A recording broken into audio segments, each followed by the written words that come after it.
Bonjour, alors les étrangers, les expatriés, les retraités vont-ils être taxés et imposés en Thaïlande? Alors vous vous rappelez, il y a quelques semaines, ça a été la panique à bord. Effectivement, le gouvernement a décidé de faire une modification de loi qui sera appliquée à partir du 1er janvier 2024 avec un système d'imposition pour tous les revenus qui viennent de l'extérieur. Donc tout ce que vous touchez hors de Thaïlande et qui arrive en Thaïlande devrait être taxé, devrait être imposé.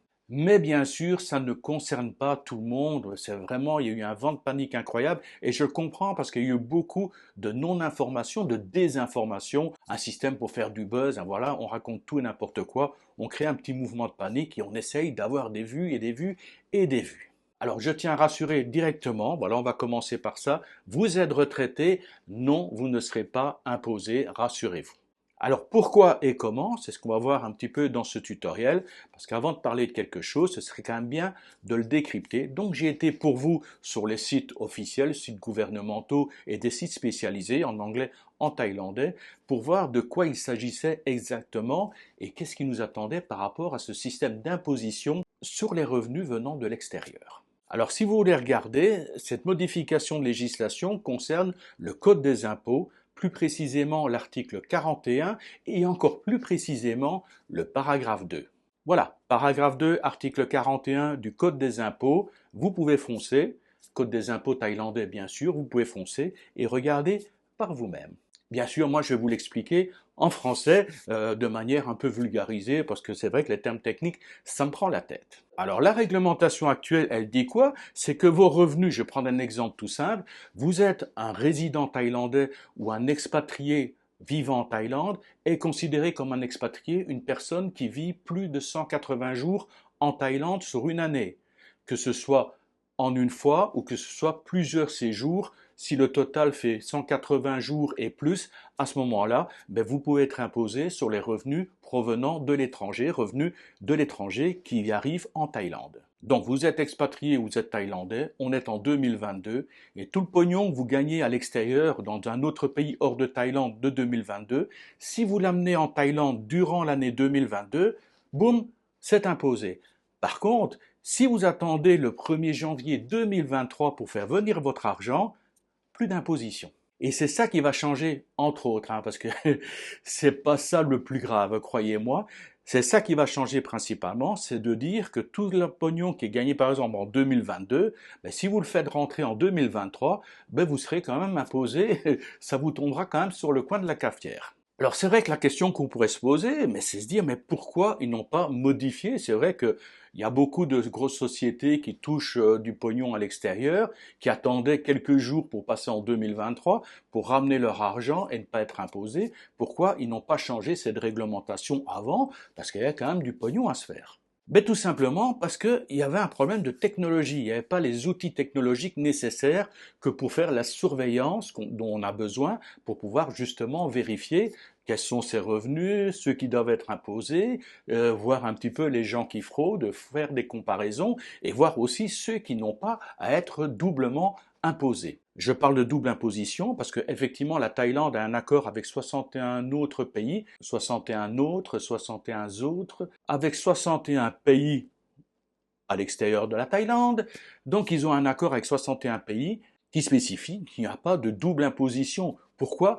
Parce que les gens qui ont des revenus générés à l'extérieur de la Thaïlande sont déjà imposés dans le pays où ils génèrent ces revenus. Ensuite, lorsqu'ils font rapatrier ces revenus, il est logique qu'ils ne soient pas de nouveau imposés une seconde fois. Donc la technologie permet maintenant de vérifier pour qu'il n'y ait pas une double imposition, mais le problème aussi, c'est qu'il y a des échanges, en même temps qu'il y a un échange par rapport à la double imposition, il y a également un échange des données fiscales pour avoir un contrôle renforcé sur les flux financiers. Et bien sûr, c'est là que ça risque de faire mal pour les gens qui trichent, qui fraudent, pour les gens qui ne font pas de vraies déclarations. Et également en plus, ça vous y avez pensé, c'est pour pouvoir surveiller les flux par rapport aux rentrées issues des crypto-monnaies aussi. Et je pense que oui, la crypto-monnaie est également un élément déclencheur pour une plus grande surveillance des flux financiers.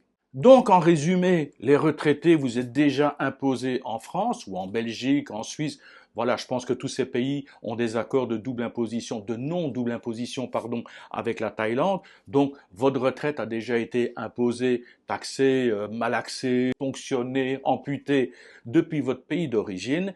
Et les revenus qui arrivent maintenant en Thaïlande, ben, ils sont pour vous à 100%, vous ne serez pas imposé dessus. Idem, vous êtes en Thaïlande, mais vous avez également des revenus, par exemple locatifs, ou vous avez une activité hors de la Thaïlande qui vous rapporte des revenus, vous payez vos impôts dans le pays où vous avez votre activité, ben les bénéfices que vous en tirez, qui arrivent en Thaïlande, ne seront pas doublement imposés s'il y a effectivement un accord entre la Thaïlande et le pays d'où provient votre argent. Alors, comment va fonctionner le système d'imposition pour les étrangers qui sont installés en Thaïlande? Donc, ça va être un système d'autodéclaration. Vous dites simplement, ben voilà, je déclare que je touche autant d'argent non imposé depuis le pays où est généré cet argent et qui arrive directement sur mon compte en Thaïlande. Donc, vous devez faire une autodéclaration et à ce moment-là, vous serez imposé sur cet argent déclaré.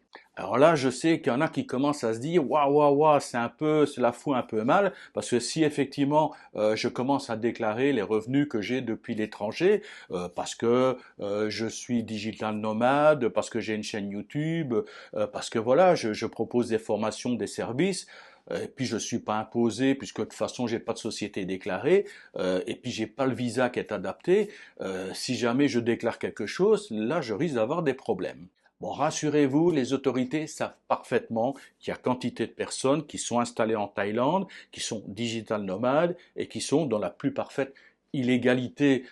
Pas tout à fait, ils ont un titre de séjour sur des visas étudiants, il y en a d'autres qui travaillent avec des systèmes de volontaires, enfin voilà, ils trichent un petit peu avec les visas, mais ils n'ont pas de permis de travail, ils n'ont pas de société, ils génèrent des revenus, et ils se disent, ben, si je déclare ces revenus, ça risque de faire un peu mal.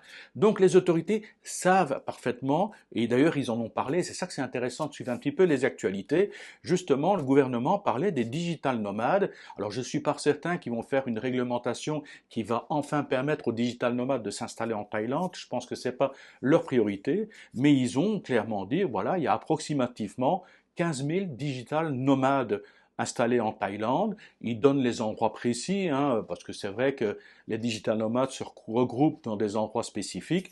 Ils disent, voilà, il y en a à peu près 15 000 dans telle île, sur telle ville, voilà, dans tel endroit, tel quartier, voilà, sachant, et ils le disent clairement, sachant que la majorité n'ont pas de statut légal par rapport aux activités qu'ils génèrent. Vive les avancées technologiques, vive l'intelligence artificielle, pour certaines choses, mais dans ces cas-là, c'est vrai qu'on se sent particulièrement fliqué et que ça fait un peu peur pour ceux qui commencent à louvoyer. Donc c'est vrai qu'on a parlé de la Thaïlande pendant des années, un paradis où on peut tout se permettre avec un laxisme latent qui permet beaucoup de choses. C'est de moins en moins concret, alors qu'il y a de plus en plus de gens qui prétendent le contraire. Donc moi j'ai un discours contraire en disant faites gaffe, suivez un petit peu les bonnes réglementations, essayez de vous mettre à jour, essayez d'être dans la légalité, parce que le jour où ils vont taper un grand coup de pied dans la fourmilière, ça risque de faire très très mal. Voilà, c'est tout pour ce tuto. J'espère avoir rassuré les nombreux retraités qui commençaient à s'inquiéter. Très prochainement, je vais faire une vidéo coup de gueule. Je vous le dis tout de suite, ça va être une vidéo coup de gueule. Ça faisait pas mal de mois que j'avais quitté un petit peu le système YouTube expatriation en Thaïlande. J'ai regardé un petit peu ce qui se passait sur ces chaînes et sur les nouvelles chaînes qui apparaissent depuis ces derniers mois. Et c'est vraiment catastrophique. Et il y a de quoi pousser un coup de gueule et une fameuse mise en garde par rapport à certains services produits ou certaines affirmations qui sont posées sur ces chaînes YouTube. Sur ce, je vous embête pas plus longtemps, je vous souhaite un excellent week-end et je vous envoie toutes mes salutations tropicales des bords du Mékong.